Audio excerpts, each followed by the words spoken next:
That was me, an award-winning rocket scientist sitting in mission control. I helped successfully launch Discovery, Columbia, Atlantis, and Endeavour space shuttles. Thank you.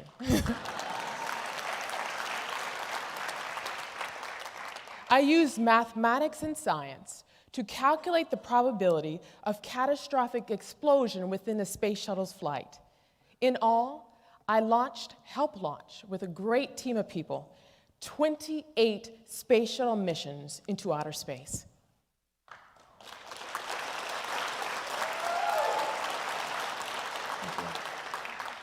Now I can stand here and tell you how great it was to launch from the mission control. I can tell you how it was like to sign off and authorize multi-million-dollar engine tests. But I'm not. I can tell you how great it is to be an author and a TV host now. But I'm not. Rather, I'm going to talk about you and me and what comes in our mind in the middle of challenges. Fear. Fear. What have you always wanted to do in life? Do you want to be a multi-million-dollar business owner? Do you want to be the first in your family to graduate from college? Do you want to start a family? Well, for me, I always wanted to be a rocket scientist, but obstacle and roadblocks came into my path where I questioned whether or not I'd be able to do it. The truth is this: if we do not have a way to reprogram our minds to overcome fear, we will never be successful at our own specific missions in life. But there's good news. I have personally devised a 3-step method to overcome fear and reprogram the brain using 3 key decisions, and I'm going to share them with you today. The first decision is this: you must name and reject your fear. You must name and reject your fear. Now, the easiest way for me to tell you about all these 3 decisions is to take you back in my life and to share with you what happened with me so you have a better idea of how to use these 3 decisions. And it started when I was 6 years old. And I'll never forget that day. I went on a field trip to the Jet Propulsion Laboratory, and there it was wonderful. I remember seeing these big engines and these jets, and we went to their mission control room, and it was amazing. I saw these big TV screens on the wall and these red plush chairs, and I also saw pictures of men launching rockets, and I said to myself, I want to be just like those men. Now, I'm not quite sure if you've noticed, I wear stilettos and skirts. I am definitely a woman.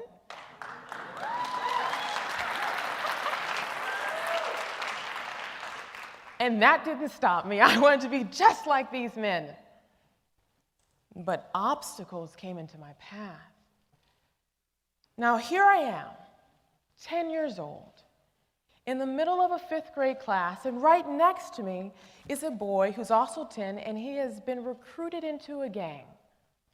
He and I get into arguments quite regularly because, frankly, I don't know the power of my words at this age. And he wears this ring on his finger that he files down so it acts just like a knife. And so one day in a heated argument, he takes this ring and he socks me right under my eye. Now, being a champion, an Olympian, I stand up to defend myself and everything goes blank. I cannot see one thing. I am later rushed to the hospital, and I have 5 layers of stitches placed in my face, and the surgeon tells me I'm lucky. Had it been any higher, I would have lost my eye. Now, I'm pulled out of school for months, where right next door there's a crack house, and I see people getting high on the outside of my bedroom window, and our mother has us sleep in the bed in a certain direction, so if the bullets came through the house, if it came through the walls, it would hit our feet first and not our head. So in the middle of downtown Los Angeles, in poverty, face disfigured, and I want to be a rocket scientist. Next, I am placed into another school where I fail algebra, then I fail geometry, and then I go to a performing arts school and I fail chemistry, then make a D in calculus. Then a blessing occurs. There's this man, this teacher, and he says that if anybody wants help for their AP calculus exam, he would tutor them for free.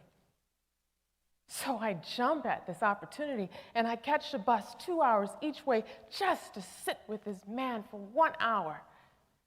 And I remember looking at the information and I remember thinking, wait, I can get this. I can get this. I may not understand it now, but I will. I'm not going to let failure stop me. And that was the first time I learned to name and reject my fear. It would be a beautiful story if I told you that I took the AP calculus exam and passed it, but no, I failed it miserably. But what I learned is that process to invest in myself and others in education. I took those skills and graduated at the age of 16 from high school, and then later applied those skills to the university I attended, where I tutored thousands of people in mathematics through educational group programs. And I and other people learned to name and reject their fear. And I fortunately was able to be one out of top 5 graduates out of a 6,500 graduating class. You must name your fear and reject it.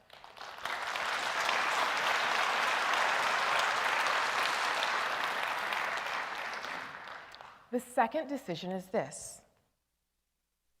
You must reprogram your brain with different thoughts. You must reprogram your brain with different thoughts. You know how you have a computer and it may be infected with a virus and you have to take the virus off the computer and reboot it so it operates correctly? Well, our brains are the exact same way. What we have to do is take the virus out, what's called fear. And I learned this my first couple of months working as a rocket scientist. Now, I'm going to share a secret with you. When I first started in rocket science, I was completely intimidated. I remember going inside this room, and there was around 200 people in this room. And I remember looking around, and I was the only woman. And then I remember looking around again, and everyone was at least 20 years older than I was. And I was hearing all these words I didn't know. Beads of sweat would come down my forehead as I was hearing SSME, ITAR, RP1, ISP. I didn't know what any of this was. And that fear started coming into my brain again. And I didn't know whether or not I'd be able to make a significant difference. Then, a couple of weeks later, I had my second epiphany. I remember going into this room, and then I realized, wait, I'm educated, and I work hard at everything I do. I may not be able to make a significant difference now, but I will. So that's what I did. I literally told myself, I'm going to make a big difference here. And I found mentors to show me what SSME meant, which was the Space Shuttle main engine. The Space Shuttle main engine was huge. I found out where every single duct, line, weld, tube, every valve was placed, enough so I was able to help redesign new engines and sit in mission control. This work allowed me to become one of the youngest engineers of the year. You must reprogram your brain with different thoughts. And the last decision is this. The last decision is this. You must rebuild your brain. You must rebuild the neurons in your brain by taking action. Now, we've all been there. We've had to lose weight, we've had to get in shape, and it's not enough to simply say, all right, I'm gonna get in shape, and then you sit on your couch. You've got to go to the gym, you've got to climb those stairs, you've got to get on a bike, you've got to do something to activate your muscles so you lose weight. Well, our brains are the exact same way. The way that we exercise our brain is by taking action in direct opposition to our fear. Now, in every single one of these cases, I learned something specific. I and other people were suffering from what I have personally coined as mathaphobia. Mathaphobia is a severe fear that happens in the reptilian part of the brain that shuts off the frontal brain lobes, rendering someone completely paralyzed when it comes to problem solving. Anytime someone has fear, the problem solving is completely turned off. But when we take action in direct opposition from our fear, something amazing happens. Neuron transmitters are created and built within our brain, turning off fear, creating pathways to fire off our frontal brain lobes. And when our frontal brain lobes fire off, we're able to do great things. And I recognized this after I left rocket science. When I left rocket science, I was offered a prestigious position for a banking institution, only to recognize that I loved science and education far more. So I left banking and I decided to be a part-time mathematics professor. But when I did that, the entire United States economy tanked. Nobody was hiring. And here I was, underemployed, struggling to pay my bills. And I almost let fear stop me again. But this time, I was armed with all these experiences, and something different happened this time. I remember sitting there, thinking, what am I going to do? And then I had my latest realization. Wait, I'm talented. If no one is hiring, why not hire myself? So that's what I did. I hired myself. I created my own educational entertainment company. First, I created my website with all the cool different science, technology, engineering, and math videos. Then what I did is form the company specifically. I had to find out the difference between the S corporation and a C corporation. Next, what I did is I hired tutors. Then I wrote a book. Now my team and I are creating educational TV shows for network programming. I didn't know how to do any of this. But in that process of learning to become a beginner again, what I was doing is turning off the fear in my own head, creating neuron transmitters in my own brain, firing my frontal lobes, allowing myself to be creative and creating opportunities. So, if there's one thing I want you to remember today, it's this.